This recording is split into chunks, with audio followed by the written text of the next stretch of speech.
Hello friends, UPSC civil service examination notification বেরিয়ে গেছে। এবছর কিছু চেঞ্জেস আমাদের নোটিফিকেশনের মধ্যে অবজার্ভ করেছি। তো ওই নোটিফিকেশনের যে চেঞ্জেস গুলো আর কি কি চেঞ্জেস হয়নি সেটা নিয়ে এই আলোচনাটা আমি আপনাদের সঙ্গে করতে চাচ্ছি। আমাদের নোটিফিকেশন এবারে ভ্যাকেন্সি কিন্তু 933 এসছে, যেটা পিছনের বছরের থেকে কম। আমরা যদি লাস্ট 5 ইয়ার্স এর ট্রেন্ড দেখি, লাস্ট 5 ইয়ার বিগত 5 বছরে নোটিফিকেশনের মধ্যে আমাদের যে ভ্যাকেন্সি প্রতি বছরই কম হচ্ছে। তো এই কম হতে 978 পিছনের বছর ছিল, এই বছর ওটা 933 হচ্ছে। আর যেটা আপনাদের সবাইকে মনে রাখতে হবে সেটা এই কি, আমাদের নোটিফিকেশন ইউপিএসসির লাস্ট ডেট হচ্ছে 24 ফেব্রুয়ারি।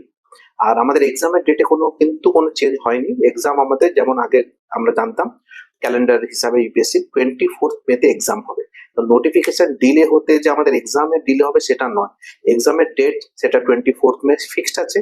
আর এই ডেটটা মনে রাখবেন কি 24 ফেব্রুয়ারিতে আপনাদেরকে আপনাদের ফর্ম ফিল আপ করে নিতে হবে। লাস্ট মোমেন্ট পর্যন্ত কেউ ওয়েট করবেন না, আপনারা তার আগে ফর্মটা ফিল আপ করে নিন। সেকেন্ডলি, এই ডিলে হওয়ার জন্য অনেকে ভাবছিল কি এক্সাম প্যাটার্নে কিছু চেঞ্জেস এসছে বা সিলেবাসের মধ্যে কিছু চেঞ্জেস এসছে। এরকম কিছু চেঞ্জেস আসেনি, যেটা আপনারা এই ডিটেল নোটিফিকেশনে যখন পড়বেন আপনারা বুঝতে পারবেন কি আমাদের এক্সাম প্যাটার্নটা সেম আছে। আমাদের এক্সামে মার্কস যেই সাবজেক্টে যত ছিল সেম আছে, অপশনালও সেম আছে, অপশনালও সরেনি।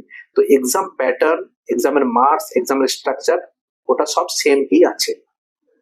থার্ডলি যেটা চেঞ্জেস হয়েছে সেটা ওই ক্যান্ডিডেটদের জন্য চেঞ্জ হয়েছে যারা অলরেডি সার্ভিসে আছে বা যারা সিলেক্টেড ক্যান্ডিডেট। সেটা কি না, আপনারা জানেন অলরেডি ওল্ড প্যাটার্নের মধ্যে কি ছিল, কেউ যদি আইএএস বা আইপিএস আইএফএস এ ফরেন সার্ভিসে সিলেক্টেড হয় তারা আর আগে এক্সাম দিতে পারবেন না।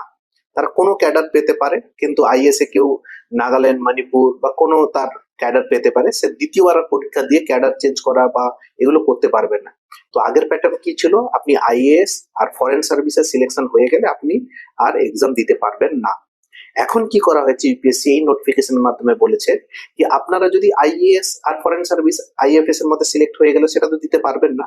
আর যদি অন্য কোনো service IPS R a central যে এ গ্রেড সার্ভিস যেগুলোকে বলা হয়, ওটা হচ্ছে টোটাল আমাদের 23টা সার্ভিসের মধ্যে যেটা এ ক্যাটাগরি হচ্ছে সেটা হচ্ছে 18টা সার্ভিস, এই 18টা সার্ভিস এর মধ্যে যদি আপনি সিলেকশন হয়ে কোনো একটা সার্ভিস পান, আপনি শুধু নেক্সট বছর মানে 2026-এ যদি আপনার সিলেকশন হয়, 2027-এ একইবার আপনি পরীক্ষা দিতে পারবেন।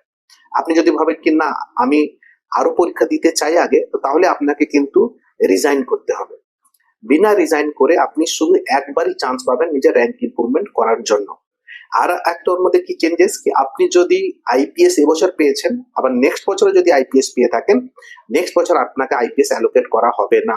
এর রিজনটা এটা হচ্ছে, ফর এক্সাম্পল আপনি এবছর আইপিএস পেয়েছেন, আপনার নাগাল্যান্ড ক্যাডার হয়েছে, আপনি নেক্সট বছর আবার আইপিএস পেয়ে আপনার ক্যাডার চেঞ্জ করতে যাবেন, সেটা পসিবল না করার জন্য আপনাকে আইপিএস অ্যালোকেট করা হবে না। কিন্তু অন্যান্য সার্ভিস যদি আপনি পেয়ে থাকেন, সেটা আপনার কাছে অধিকার আছে যেই সার্ভিসটা আপনি যাচ্ছেন সেটাকে আপনাকে সিলেক্ট করা। ঠিক আছে। ফোর্থ আরেকটা ইম্পর্টেন্ট পয়েন্ট যেটা ইউপিএসসি এবারে নোটিফিকেশন হাইলাইট করেছে, সেটা এটা কি ওর মধ্যে একটা স্টেটমেন্ট ইউজ করতেছে কি আপনি পরীক্ষা হয়ে যাবার পরে যখন কোনো একটা আনসার কি কে নিয়ে আপনি সাবমিশন দিচ্ছেন ইউপিএসসি তে, তো সেখানে লেখা আছে কি আনসার কিও তারা দেবে। তো তার মানে কোশ্চেন্স আর আনসার কি, আগে আপনি কোশ্চেন্স এর উপর দিতে পারতেন, এখন আনসার কি ওতে লিখেছে কি ইউপিএসসি দেবে। তো তার মানে এবছর পরীক্ষার পরে 2026-এ 24 মেতে পরীক্ষা হয়ে গেলে আমরা এক্সপেক্ট করবো কি ইউপিএসসি আনসার কিও দেবে। সে আনসার কিটা দিয়ে দিলে আমাদেরটা বুঝতে পারবো কি আমাদের কার পারফরমেন্স কেমন হয়েছে, সেই হিসাবে আমরা আগের স্ট্র্যাটেজি করতে পারি। তো এই যে মেন যে চেঞ্জেস গুলো ইউপিএসসি এর মধ্যে এনেছে এবার নোটিফিকেশনের মধ্যে, এক্সাম প্যাটার্নের মধ্যে কোনো চেঞ্জ নেই। কিছু কিছু চেঞ্জেস যেটা এনেছে সেটা হচ্ছে আপনার কিছু অ্যাডমিনিস্ট্রেটিভ চেঞ্জেস এনেছে, কিছু আপনার চেঞ্জেস এনেছে আপনার এই সার্ভিস যারা অ্যালোকেট করা হচ্ছে বা যারা সার্ভিসে সিলেক্টেড ক্যান্ডিডেট তাদের জন্য। ঠিক আছে, এই চেঞ্জেস গুলো আনা হয়েছে। আর ডিটেল আপনাদেরকে কেমন ফর্ম ফিল আপ করতে হবে আর আপনাদের ফর্ম ফিল আপের সময় কি কি আপনাদেরকে মনে রাখতে হবে, তারপরে আমি একটা ডিটেল আপনাদেরকে গাইড করব। এর ভিতরে যদি কাউকে কোনো সমস্যা হয় আপনারা আমাদের ইনস্টিটিউটকে আমাকে পার্সোনালি আপনারা ট্যাগ করবেন, আমাকে জিজ্ঞেস করতে পারবেন, আমি আপনাদেরকে পুরোপুরি হেল্প করবো। থ্যাংক ইউ সো মাচ, আপনাদেরকে বেস্ট অফ লাক এই বছরের প্রিলিমসের এক্সামের জন্য। Thank you so much, thank you.